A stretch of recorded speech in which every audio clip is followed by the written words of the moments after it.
देव daily motivation के viewers का स्वागत है। आज का टॉपिक है जीवन के उस विषय से संबंधित जिसमें हमारा सांसारिक और भौतिक जीवन निर्भर करता है।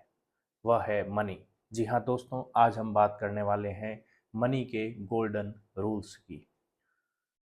मनी को लेकर के खूब सारी रिसर्च, खूब सारे किताबें लिखी गई हैं। उन्हीं को आधार बना करके हम सबके जीवन से जुड़े हुए एक अहम पहलू से जुड़े नियमों को समझने का प्रयास करते हैं। हालांकि सारे नियम सबके लिए एक जैसे फिट नहीं होते हैं। आप अपनी आवश्यकता, विवेक और अपनी जिम्मेदारी के अनुसार ही इन नियमों का प्रयोग करें। दोस्तों, मनी एक ऐसी चीज है जिसके इर्द गिर्द हमारा संपूर्ण जीवन बीतता है। इससे जुड़ी हुई खुशी, इससे जुड़ा हुआ दर्द, इससे जुड़ा हुआ संघर्ष, इससे जुड़ी हुई सफलता, इससे जुड़ी हुई उपलब्धियां सारी इसी के इर्द गिर्द मंडराती रहती है। तो ऐसे में विश्व स्तर पर कुछ सार्वभौमिक नियम दिए गए हैं। आइए उसी को जानते हैं। मनी को लेकर के पहला गोल्डन रूल है 50-30-20। जी हाँ दोस्तों, 50-20, 50-30 और 20।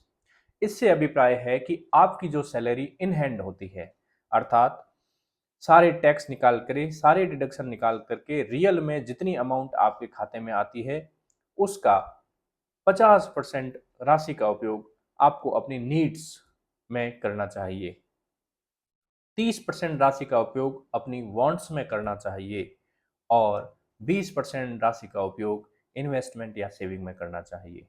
आइए इसको थोड़ा और डिटेल में खोलते हैं। 50% राशि अर्थात आपकी नीड्स, अर्थात वो सारी आवश्यकताएं जो आपको पूरी करनी ही होती है लाइफ में, रोटी, कपड़ा, मकान, इससे जुड़ी हुई और अन्य साधन जो आपके लिए जीवन व्यापन करने के लिए आवश्यक हैं। फिर 30% राशि आपको उन चीज़ों के लिए रखनी होती हैं जो आपकी नीड तो नहीं होती, लेकिन आपकी वांट होती है, आपकी चाह होती है, आपकी इच्छा होती है कि आप वह चीज़ करें। उदाहरण के तौर पे एक मोबाइल होना, ये आपकी नीड है, अर्थात इसका खर्चा आपका 50% जो सैलरी है उसमें से होना चाहिए। लेकिन मोबाइल थोड़ा अपग्रेडेड हो, बहुत अच्छी कंपनी का हो, बहुत अच्छे फीचर्स के साथ हो, तो जैसे ही आप जो अपनी न्यूनतम आवश्यकता से अतिरिक्त राशि का जो खर्चा करना चाहते हो वो आपकी वांट में आता है, अर्थात 30% में आता है। पीछे बचते हैं 20% जिसका उपयोग आप इन्वेस्टमेंट, लोन भरने, ईएमआई भरने और सेविंग्स में कर सकते हैं। उदाहरण के तौर पे यदि आपकी सैलरी 1 लाख रुपए है महीने के, तो 50,000 अधिकतम रुपए ही आपको रोटी, कपड़ा, मकान और इनसे जुड़ी हुई आवश्यकताएं यथा गाड़ी, ईंधन, बिजली, इन सब चीज़ों पे आप खर्च कर सकते हैं। ये इसकी अपर कैप है। 30,000 रुपये आप अपने शौक, रुचियां, घूमना, भ्रमण करना, कहीं एक्स्ट्रा खर्चा जिसके बिना भी आप रह सकते हो लेकिन आप खुशी के लिए वो खर्चा करना चाहते हो, वह खर्चा करने के लिए आप 30,000 रुपये का प्रयोग कर सकते हो। पीछे जो 20,000 रुपये बचते हैं उसको आप सेविंग में डाल सकते हो, इन्वेस्टमेंट में डाल सकते हो, या फिर आपने लोन ले रखा है तो उसकी ईएमआई भर सकते हो। तो इस प्रकार दोस्तों, 50, 30 और 20 का फॉर्मूला आपके जीवन से जुड़ी हुई नीड यानी आवश्यकताएं जो पूरी की जानी होती है, और वांट यानी चाहनाएं जिसको आप पूरा करना चाहते हैं, और उसके अलावा जो पीछे राशि बचती है जिसका इस्तेमाल आप अपनी सेविंग और फ्यूचर्स के लिए करते हो। तो यह प्रथम रूल था, 50, 30 और 20। दूसरा नियम यह है कि आपकी जितनी सैलरी मासिक है उसका 6 गुना आपके पास में कंटिंजेंसी फंड होना चाहिए, अर्थात आकस्मिक कोई चिकित्सक चिकित्सकीय रूप से मेडिकल इमरजेंसी आपकी हो सकती है, आर्थिक इमरजेंसी हो सकती है, जॉब को लेकर के इश्यूज हो सकते हैं, तो उन सब से निपटने के लिए आपके पास में 6 गुना राशि अपनी मासिक सैलरी का होना चाहिए, जिनसे आप इन आई हुई आपदाओं से निपट सकते हैं। अब बात करते हैं आगे कि कोई व्यक्ति यदि रिटायरमेंट के करीब है या रिटायरमेंट होना चाहता है बीच में ही, तो उसके पास कम से कम उसकी जितनी सालाना इनकम वह कमा रहा है उसके 25 गुना होनी चाहिए। अर्थात विश्व स्तर पर यह माना जाता है कि आपकी सालानी इनकम का 25 गुना आपके पास में है तो आप सुरक्षित रिटायर हो सकते हैं। एक richest richest man in Babylon book है, उसका यदि हम सार देखें तो वह कहती है कि 10% आपको अपनी हर इनकम में बचाना चाहिए, जिससे आप अपनी आर्थिक जो आज़ादी है, आर्थिक जो आत्मनिर्भरता है, उसको प्राप्त कर सकते हैं।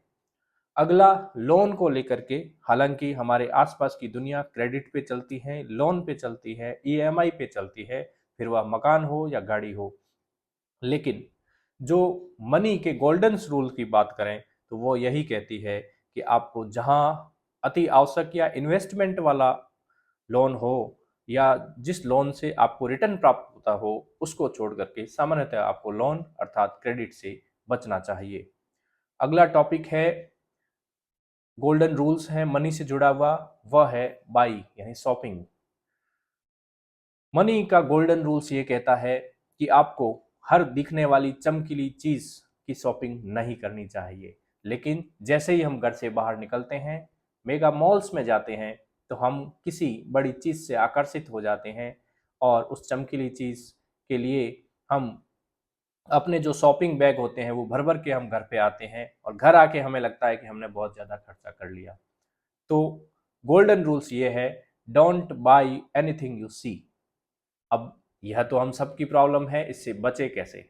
बचने का फॉर्मूला है कि आपको जो चीज मार्केट में जाने के बाद पसंद आई है उस चीज को आप तय करें कि मैं एक हफ्ते बाद ही खरीदूंगा। मुझे पसंद आई, अच्छी चीज है, लेकिन खरीदूंगा एक हफ्ते बाद। और इस एक हफ्ते के दौरान आप यह सोचें कि मैं जितनी कीमत दे रहा हूं क्या वास्तव में उतनी चीज वो है। दूसरा, क्या इस चीज से मुझे रिटर्न इतना प्राप्त होगा। तीसरा, क्या यह चीज जो है वह वापस रीसेल भी की जा सकती है। अगला, क्या यह चीज के स्थान पे मैं दूसरी कोई चीज या मेरी वास्तविक आवश्यकताएं ले पाऊं तो ज्यादा अच्छा होगा। आप 1 वीक इन चीजों पे विचार करेंगे तो 90% यह संभावना है कि आप उस चीज का मोह छोड़ देंगे और मनी का यह गोल्डन रूल आपको अति खर्चे से भी बचाएगा और आपकी मनी मैनेजमेंट को भी मजबूती से बैलेंस करेगा। अगला बिंदु है इन्वेस्टमेंट। दोस्तों, जो 20-25, जो 50, 30 और 20 के रूल्स में जो हमने 20% बचाने की या इन्वेस्ट करने की बात की थी, तो इन्वेस्टमेंट ऐसी जगह से होना चाहिए जिसमें हमें कुछ रिटर्न प्राप्त हो और या फिर कम से कम वह सुरक्षित रहे। उसके बाद में यदि अगला मनी का गोल्डन रूल्स ये कहता है कि यदि हम लाइफ के अंदर हमें यदि टाइम और मनी का आपस में कंपैरिजन करना पड़े तो हमें टाइम को ज़्यादा महत्व देना चाहिए। जी हाँ दोस्तों, आपने सही सुना। यदि ज़्यादा पैसे खर्च करने से आपका समय बचता हो तो आपको समय बचाना चाहिए, बशर्ते उस समय का उपयोग, बचे हुए समय का उपयोग और आप और अधिक प्रोडक्टिव काम में कर पाए। मनी का अगला गोल्डन रूल है जीरो थिंकिंग, और हम कह सकते हैं कि 0% डिसीजन मेकिंग अबाउट उन चीज़ों के प्रति जो आपकी बुक से जुड़ी हुई हो, जो आपकी लर्निंग से जुड़ी हुई हो, जो आपके हेल्थ और स्वास्थ्य से जुड़ी हुई हो। ऐसे चीज़ों पे आपको मनी मैनेजमेंट ज़्यादा करने की आवश्यकता नहीं होनी चाहिए। अर्थात आप इसमें जितनी आवश्यकता हो उसी अनुरूप आपको खर्चा करना चाहिए। तो दोस्तों, मनी को लेकर के कुछ गोल्डन रूल्स थे जो हमने देखे, और ये आशा करता हूं कि आप लोगों के जीवन में आप इन्हें अपना रहे होंगे, और यदि नहीं अपना रहे हैं तो आज से 1 वीक के लिए या 1 मंथ के लिए अपना करके देखें। यदि आप इन मनी रूल्स अर्थात 25, 30 और 20 के फॉर्मूले का इस्तेमाल करते हुए 10% कम से कम आप सेविंग करते हुए, और आप जिस चीज़ के लिए आप मार्केट में जाकर के आकर्षित होते हैं उसको 1 वीक टालने के लिए यदि इन चीज़ों का आप इस्तेमाल करते हैं, और इन सब से आगे चल करके जो सुपर फॉर्मूला है वो है बजटिंग।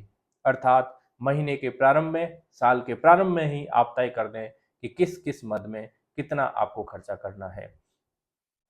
इसके अनुसार आप यदि मैनेजमेंट कर पाते हैं तो निश्चित तौर पे आपका मनी मैनेजमेंट अच्छा हो सकता है। आप ऋण जाल, लोन से, लोन की समस्या जो आपको बहुत पीड़ा देती है लॉन्ग टर्म में चल करके, उससे बच सकते हैं। आप अपने शौक पूरे कर सकते हैं, आप अपनी न्यूनतम आवश्यकताओं को पूरा कर सकते हैं। तो दोस्तों, ये थे मनी के गोल्डन रूल्स। हालांकि एक बार मैं पुनः दोहराना चाहूँगा कि इसका जो परसेंटेज है या जो फॉर्मूलेज हैं वो हर व्यक्ति के लिए अलग अलग रूप में कार्य करते हैं। आप अपनी आवश्यकताओं के, नीड्स, आपकी सैलरी, आपके इन्वेस्टमेंट, इन सब चीज़ों को देख करके आप डिसीजन लें कि किस रूप में आपको इसको अपनाना है, क्योंकि जीवन में सकारात्मक परिवर्तन भी उसी अनुपात में आपके आएगा। मिलते हैं वापस किसी दूसरे वीडियो के साथ। जय हिंद।